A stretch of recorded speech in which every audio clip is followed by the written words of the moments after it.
భద్రాద్రి కొత్తగూడెం జిల్లాలో పోడు భూముల వివాదం నిరంతర సమస్యగా మారింది. అటవీ అధికారులు గిరిజనుల మధ్య తరచుగా ఘర్షణలు జరుగుతూనే ఉన్నాయి. తాజాగా అశ్వాపురం మండలం మనుగోతలగూడెంలో ఇదే సీన్ రిపీట్ అయింది. అక్కడ వలస గిరిజన మహిళలకు అటవీ శాఖ సిబ్బందికి మధ్య పెద్ద గొడవ జరిగింది. పోడు భూములను స్వాధీనం చేసుకోవడానికి ఫారెస్ట్ అధికారులు రాగా గిరిజన మహిళలు తీవ్రంగా అడ్డుకున్నారు. ఈ ఘర్షణ కాస్త ఉద్రిక్తతలకు దారితీసింది. పరిస్థితి అదుపు తప్పి దాడులకు చేరింది. ఈ దాడిలో 3 గిరిజన మహిళలు గాయపడ్డారని తెలుస్తోంది. వారిని వెంటనే ఆసుపత్రికి తరలించారు.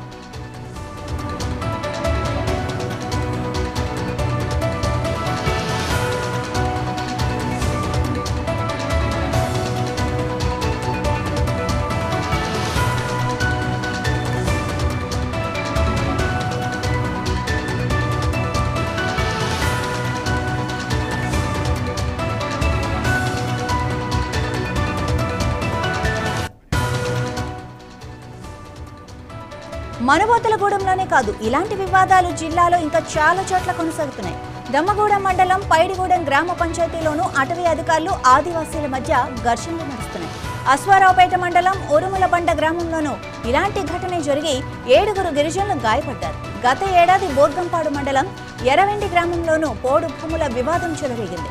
అప్పట్లో అటవీ శాఖ అధికారులు మహిళల బట్టలు చించి దాడి చేశారని తీవ్ర ఆరోపణలు వచ్చాయి. ఆదివాసీలు తమ 30 ఏళ్ల నాటి పోడు భూమిని సాగు చేసుకుంటుండగా అటవీ అధికారులు దాన్ని స్వాధీనం చేసుకోవడానికి ప్రయత్నించారు. దీనిపై తీవ్ర నిరసనలు వ్యక్తమయ్యాయి. ఈ పోడు భూముల వివాదాలపై సుప్రీంకోర్టు కూడా తీర్పిచ్చింది.